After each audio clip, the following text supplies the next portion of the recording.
Halo teman-teman, kembali lagi di channel Black Manhwa.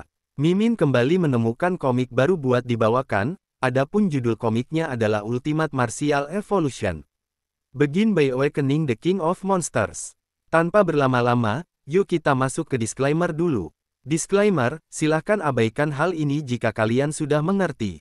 Ini peringatan mengenai konten di channel ini. Video ini berisi alur cerita komik yang mempermudah bagi teman-teman untuk mengetahui isi ceritanya dan memahami alur ceritanya. Jika ada kesamaan tokoh tempat maupun isu yang sedang hangat, itu benar-benar tidak disengaja. Dan peringatan bagi teman-teman untuk tidak mencontoh atau meniru perkataan maupun perbuatan yang tidak baik yang ada di video ini. Karena cerita ini hanyalah fiktif belakang. Jika mengerti, yuk kita masuk ke ceritanya. Cerita dimulai di sebuah sekolah di mana hari ini adalah hari menuju ujian masuk perguruan tinggi yang akan terjadi sebanyak satu kali saja seumur hidup. Dan salah seorang pemuda nampak sangat kaget saat menyadari bahwa dirinya kembali lagi ke waktu sebelum ujian masuk perguruan tinggi. Saat ini dia berada di kerajaan Xia SMA nomor 1 Aceh, tingkat ketiga kelas 7. Pemuda ini tanpa sadar malah berteriak di situasi kelas lagi penuh dengan siswa lain. Hingga mengagetkan orang-orang di sekitar. Pemuda ini pun bertanya-tanya cerita horor macam apakah ini. Jika dirinya harus bereinkarnasi, setidaknya itu terjadi setelah dirinya masuk kuliah. Dijelaskan, sejak zaman kuno umat manusia di Blue Star telah diganggu oleh bencana invasi wilayah rahasia. Wilayah rahasia ini terhubung dengan dunia lain yang dipenuhi monster-monster mengerikan. Terkadang mereka memanfaatkan keretakan di wilayah tersebut untuk menyerang dunia manusia. Monster yang kuat dapat menghancurkan beberapa negara dan mengancam seluruh manusia. Untuk melawan, manusia mengembangkan sistem gen, yang menyuntikkan gen untuk membangkitkan pola monster dan membuka genetik talent. Hanya warrior seperti itu yang dapat menyelamatkan peradaban manusia. Hal ini menyebabkan para warrior menikmati status dan perlakuan yang jauh lebih tinggi dibandingkan orang biasa. Seluruh Blue Star memasuki era di mana kekuatan marsial adalah segalanya. Segala hal lainnya lebih rendah, hanya martial kultivator yang lebih tinggi dari segalanya. Lalu bersamaan dengan hal ini, sebuah notifikasi muncul dan menyebut pengenalan penjelajahan dunia selesai. Guna untuk traversal yaitu Yihe. Sekarang mulai menanamkan memori. Bersamaan dengan itu, pemuda ini mulai mengingat siapa dirinya. Lalu siswa lain pun mulai memanggil teman-temannya untuk melihat Yihe si sampah yang mengalami mimpi buruk lagi. Orang-orang pun tertawa dan menyebut Yihe sebagai pecundang. Mereka bingung Yihe masih mau ikut ujian masuk perguruan tinggi. Lalu seorang gadis pun bertanya kepada Yihe mengapa Yihe tidak keluar sekolah dan pulang saja. Dan jadilah pekerja biasa sampai mati. Yihe pun kesal mendengar semua ini. Dalam pikiran Yihe pun sadar bahwa setiap cerita protagonis yang dipilih memiliki tokoh utama jalan di dalamnya. Yihe pun menilai bahwa sepertinya pemilik asli tubuh ini tidak memiliki reputasi yang baik di kelas. Karena orang tua aslinya mengalami kecelakaan di tahun keduanya, yang membuatnya kehilangan pada latihan dan belajar. Nilai yang sebelumnya baik menjadi turun dan menjadi beban bagi nilai rata-rata sekolah. Namun si gadis yang memperhatikan Yihe malah bertanya apa yang sedang Yihe lihat. Ini adalah kelas marsial, apakah Yihe mau bertarung? Mendengar hal ini Yihe merasa aneh tentang pernyataan si gadis. Padahal dirinya hanya sedang berpikir. Yihe merasa akibat pemilik tubuh asli tidak belajar dengan baik. Dirinya lah yang menderita sekarang. Pada akhirnya dirinya mewarisi kehidupan yang sangat tidak populer dan memalukan ini.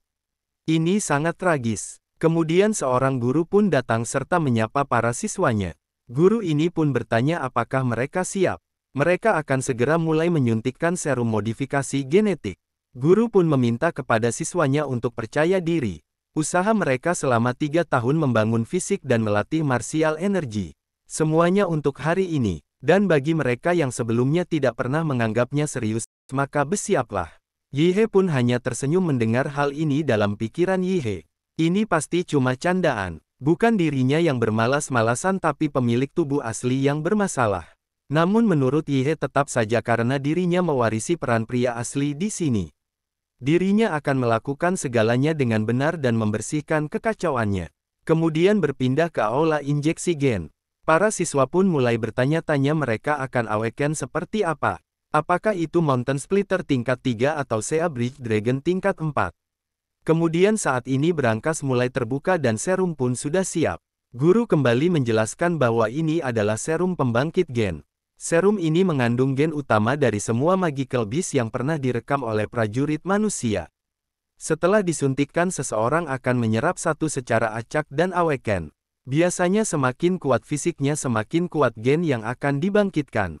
Guru pun meminta mereka untuk tidak gugup. Begitu serum disuntikkan maka terimalah gelombang kekuatan itu dengan tenang. Mereka yang namanya dipanggil maka dipersilahkan untuk maju menerima serumnya. Lalu kini satu persatu siswa pun mulai maju ke depan dan mereka pun secara perlahan menyuntikkan serumnya. Dan seketika lonjakan energi pun mengalir ke tubuh para siswa. Yihe yang melihat hal ini menyebut bahwa mereka semua bertingkah aneh setelah menyuntikkannya. Sepertinya itu tidak akan mudah. Namun Yihe tidak terlalu peduli dengan hal itu dan segera menyuntikkannya. Namun nyatanya Yihei tidak menunjukkan perubahan energi sama sekali. Guru yang melihat Yihe pun mengatakan bahwa tampaknya Yihei tidak banyak berubah. Yihe pun menyebut bahwa mungkin dirinya mendapat dosis palsu. Kembali si gadis tertawa melihat hal ini, dan menyebut bahwa Yihe tampaknya tidak awakan sama sekali. Seorang warrior yang belumawa kain bagaikan burung tanpa sayap. Bukankah Yihe benar-benar sudah dikutuk? Namun ini cocok untuk Yihe. Sekarang Yihe tidak perlu menjadi seorang warrior. Sekarang Yihe bisa pulang dan menunggu kematiannya. Yihe yang mendengar hal ini menilai bahwa gadis ini sangat menyebalkan. Dia juga yang memimpin bully terhadap dirinya. Namun di saat itu tiba-tiba Yihe merasakan sesuatu yang aneh. Notifikasi pun menyebut bahwa Yihe memperoleh Infinite Monster Template. Status pun menyebut bahwa overall fisik peringkat E, martial skill pertama dan 9 student basic key teknik P2 blocking form. Ketiga Iron Body Teknik dan kini Monster Template sedang diekstraksi. Lalu si gadis yang melihat Yihe bertanya-tanya apa yang Yihe lakukan. Jika Yihe belum awakan maka berhentilah berpura-pura. Yihe yang menahan rasa sakit ini pun meminta si gadis untuk segera pergi dari sini. Si gadis kembali bertanya mengapa mereka yang harus pergi. Yihe pun menyebut jika tidak pergi sekarang maka sudah terlambat untuk menyesal. Dan seketika ledakan energi Magical Beast pun keluar. Dan aura ledakan energi ini pun membuat si gadis terlempar. Hingga beberapa siswa lain yang berada di dekat Yihe terkena dampaknya. Mereka pun bertanya-tanya siapa yang awaken, mengapa dampaknya sangat dahsyat. Mereka tidak bisa menahan aura ini.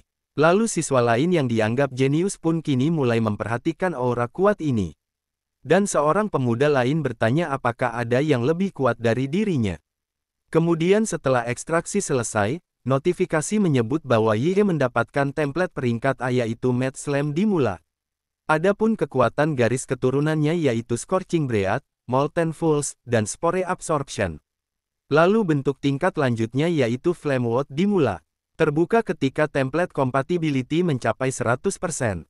Saat ini compatibility berada di angka 3%. Melihat hal ini Yihe pun bertanya-tanya mungkinkah ini jari emas yang diberikan sistem kepada dirinya. Lalu siswa lain pun tercengang dengan hal ini. Mereka pun bertanya-tanya apakah energi itu berasal dari pecundang ini. Dia langsung menggunakan auranya untuk menundukkan semua orang yang ada di dekatnya. Bahkan Wangxi pun pingsan padahal Wangxi yang membangkitkan Magical Beast tingkat 2 yaitu Flame Claw Scorpion. Mereka pun bertanya-tanya template apa yang dibangkitkan oleh Yihe. Lalu Yihe dengan tawanya meminta maaf dirinya membuat keributan saat awaken. Dirinya menyuruh mereka untuk mundur tetapi mereka tidak mau mendengarkan. Kemudian saat ini sebuah pengumuman meminta semua siswa tahun ketiga yang telah awaken sekarang harus menuju ke gedung pengujian untuk memeriksa jenis gen Magic Beast yang telah mereka bangkitkan. Dan untuk menguji level martial arts mereka. Kemudian berpindah ke tempat ruang alat deteksi dan terobosan gen. Alat ini dapat menguji gen Magical Beast dan level martial arts subjek. Lalu salah seorang siswanya bernama Lee Xin Yuan membangkitkan 3 Magical Beast Bloodline yaitu Swift Spinback. Mereka pun menyebut Lee Xin Yuan sangat beruntung. Dia hanya biasa-biasa saja di kelas mereka sebelum awaken. Sekarang dia nomor 1. Mereka pun menyebut Bloodline yang kuat sungguh tidak adil. Lalu mereka menyebut Qiu Jiao benar-benar membuktikan dirinya sebagai siswa terbaik di angkatannya. Bukan hanya dia seorang martial arts apprentice tingkat 9. Dia bahkan membangkitkan Bloodline top tingkat 3 di antara Bloodline tingkat 3 lainnya yaitu Ice Demon Dragon. Kali ini juara ibu kota Ancheng pasti Qiu Jiao. Lalu siswa lain juga heboh saat melihat gadis yang disapa dengan nama Miss Liu, yang juga merupakan seorang martial arts apprentice tingkat 9. Dia mendapatkan Bloodline Rare tingkat 4 yaitu Nether Sparrow. Ini merupakan peringkat tertinggi di provinsi. Mereka pun menyebut jika seekor beast dengan Bloodline tingkat 4 muncul dalam bentuk aslinya, dia bisa menghancurkan sebagian besar kota. Para warrior tak lebih dari semut di hadapan mereka. Hanya Grandmaster yang bisa melawan mereka. Di samping itu, Yi He pun menilai dari semua template beast yang awalkan diklasifikasikan sebagai tingkat 3 atau 4. Mengapa miliknya malah tingkat A? Kemudian kini saatnya giliran Yi He. Saat Yi He berjalan ke depan, Yi He pun menilai ini terlalu perlebihan. Mata semua orang seketika bersinar melihatnya. Para siswa pun menyebut bahwa sekarang akan lebih baik menjalin hubungannya baik dengan Yi He dan mengikuti jejaknya. Kehadirannya juga begitu kuat. Yi He mungkin akan menjadi orang besar suatu hari nanti. Yi He pun menilai bahwa dunia ini benar-benar berputar di sekitar kekuatan bela diri. Lalu kini Yi He pun berjalan menuju sebuah kapsul deteksi gen. Para siswa pun sangat bersemangat tentang ini. Dengan aura yang baru saja Yi He tunjukkan levelnya pasti tinggi. Bloodline macam apa yang bisa melepaskan tekanan seperti itu setelah awal kan pasti sangat gila. Di samping itu Chu Zhao juga sangat penasaran dengan Yi He karena dia sungguh sesuatu yang patut untuk dinantikan. Namun saat deteksi selesai layar hanya menampilkan informasi dasar, dan semua datanya tidak diketahui. Orang-orang pun bingung melihat hal ini. Orang-orang yang mengetahui tingkat Yi He hanya seorang murid marsial tahap ketiga seketika tertawa. Bahkan adik laki-lakinya di sekolah menengah bisa mengalahkan Yi He. Mereka pun menyebut bahwa ini sangat memalukan dan sangat mengecewakan. Mereka juga menyebut Bloodline yang tidak diketahui ini mungkin Yi He sama sekali tidak punya. Bloodline macam apa yang bisa dimiliki oleh seseorang yang berada di tahap ketiga. Mereka pun mulai meneriakkan kata bahwa Yi He benar-benar masih pecundang yang tak punya harapan. Lalu Yi He yang berjalan keluar dari kapsul pun menilai bahwa ini seperti yang diharapkan. Templatenya tidak terdeteksi, tetapi itu memicu permintaan untuk Infinite Monster Template untuk peningkatan. Notifikasi menyebut bahwa dirinya dapat melakukan dengan menyelesaikan misi untuk meningkatkan reputasinya. Atau dirinya bisa mendapatkan template monster tambahan dengan menyelesaikan misi atau meningkatkan reputasinya. Dan jumlah undian saat ini adalah 0. Yi He pun menilai bahwa peringkat templatenya mungkin berbeda dari mereka. Tetapi ini berarti selama dirinya memenuhi persyaratan dirinya dapat mengundi Infinite Monster templatenya. Jika demikian dirinya akan menjadi King of Beasts. Kemudian keesokan harinya di sekolah menengah nomor 1 Ancheng. Guru pun kaget dengan pernyataan Yi He. Dan kembali bertanya Yi He mau istirahat dulu untuk belajar di rumah dan kembali lagi untuk ujian masuk perguruan tinggi. Menurut Yi He, apakah dirinya bisa percaya bahwa Yi He benar-benar akan belajar di rumah? Yi He pun dengan yakin menyebut bahwa dirinya sungguh ingin berkembang. Yi He sadar bahwa dirinya tertinggal jauh. Dirinya harus menjalani pelatihan khusus sekarang. Jika dirinya mengikuti langkah orang lain tidak ada harapan baginya. Guru pun mengatakan bahwa Yo He tahu ini. Jika Yi He ingin menjadi seorang warrior, satu-satunya cara adalah kuliah. Dirinya tahu Yi He telah membangkitkan bloodline-nya. Tetapi fondasi Yi He terlalu lemah. Tidak mungkin Yi He akan lulus masuk ujian. Dan guru pun meminta Yi He untuk bersiap mengulang tahun ini dan mencoba lagi tahun depan. Dan meminta Yi He untuk tidak terburu-buru. Kembali Yi He memohon dan mengatakan bahwa dirinya sangat ingin berkembang. Mungkin guru tidak mengerti dirinya telah membangkitkan bloodline yang kuat. Selama dirinya berlatih keras dirinya pasti berhasil. Yi He pun meminta guru melihat kejujuran di matanya. Dirinya tak pernah bohong kepada guru. Gurunya pun menilai bahwa itu benar-benar mata yang tulus. Gurunya pun mengerti dan Yi He masih harus kembali kepadanya untuk mengulang tahun berikutnya. Kemudian berpindah ke pusat warrior Ancheng. Menurut Yi He, rumah orang tuanya digadaikan sebesar Rp60.000 dan dengan santunan kecelakaan mereka yang lebih dari Rp1.000.000. Sekarang dirinya punya modal awal yang lumayan. Untuk meningkatkan kekuatannya saat ini, dirinya punya dua pilihan. Yang pertama adalah naik level menjadi warrior. Dan yang kedua adalah meningkatkan tingkat kontrak dengan template di Mola. Menurut data, di Infinite Monster template dimulai dengan hanya 1 poin di compatibility. Tetapi di Mola jelas memiliki 3 poin compatibility. Yi-He pun bertanya-tanya dari manakah 2 poin lainnya berasal. Dan ini hanya satu jawabannya. Template di Mola menyerap kekuatan Awaken Genetic Serum dan memperoleh 2 poin compatibility. Ini membuktikan bahwa serum terkait gen di dunia ini dapat meningkatkan kemampuan template-nya. Daripada melatih diri sampai mati seperti seorang warrior, menghabiskan uang untuk meningkatkan compatibility template lebih cocok untuk dirinya. Dengan ini dirinya harus bergegas dan membeli serum peningkatan gen.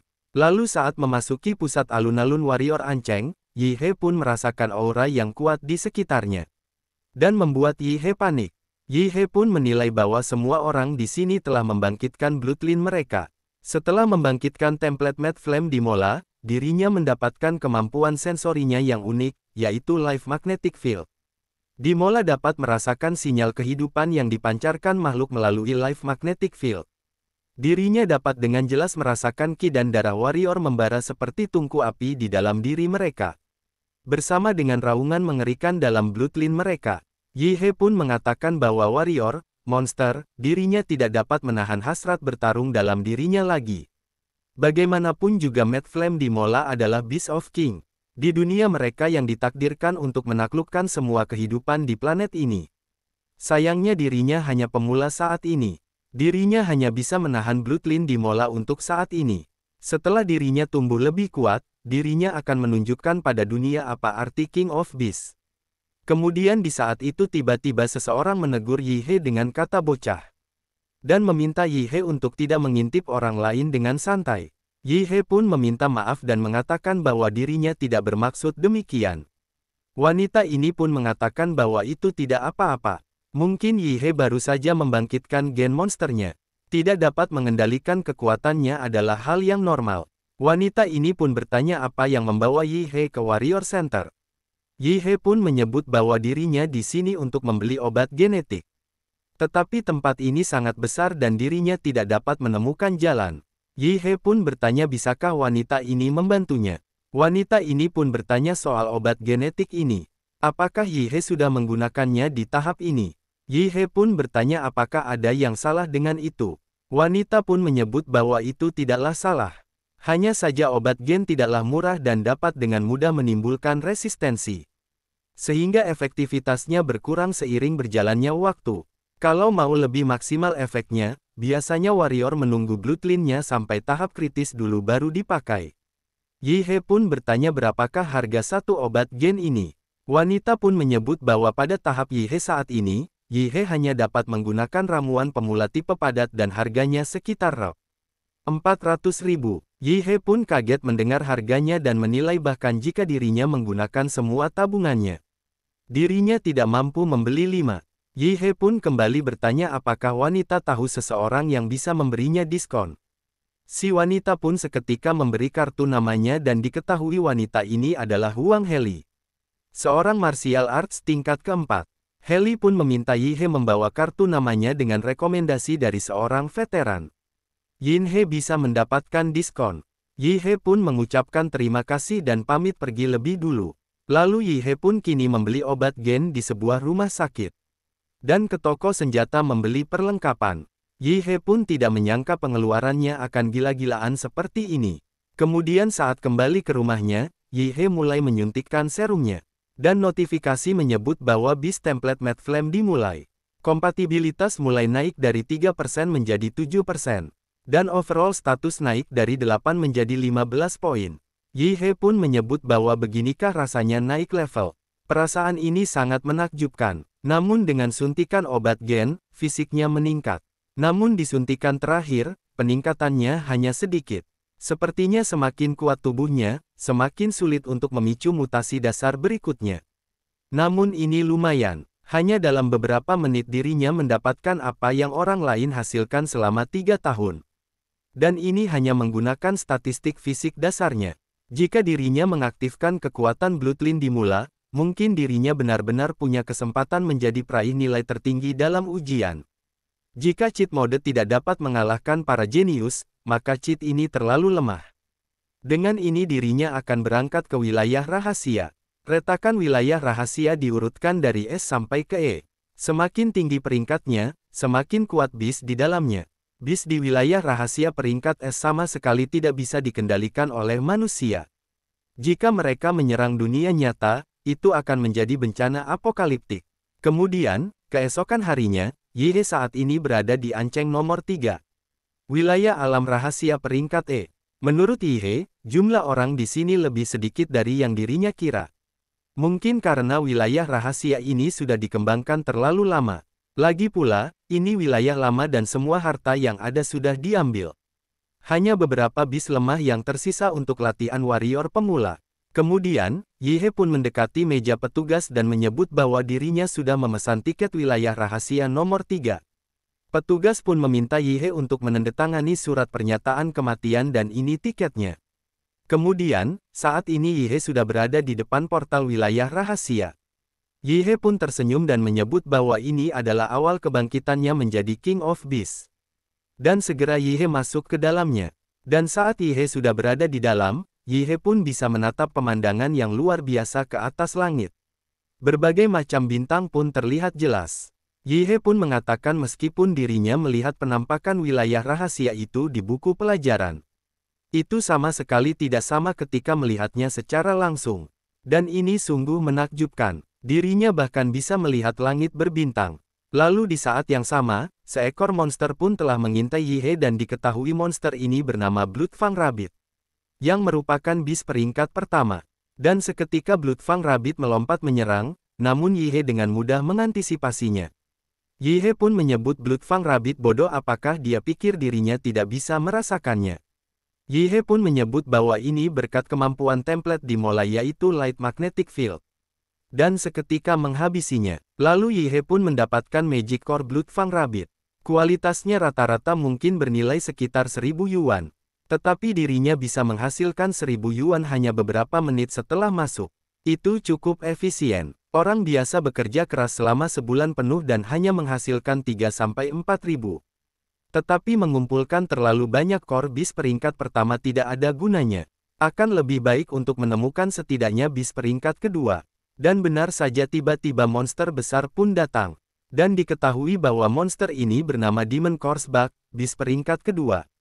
Yhe pun seketika bersemangat karena baru saja dirinya bicarakan mangsanya tiba-tiba muncul. Dan chapter berakhir.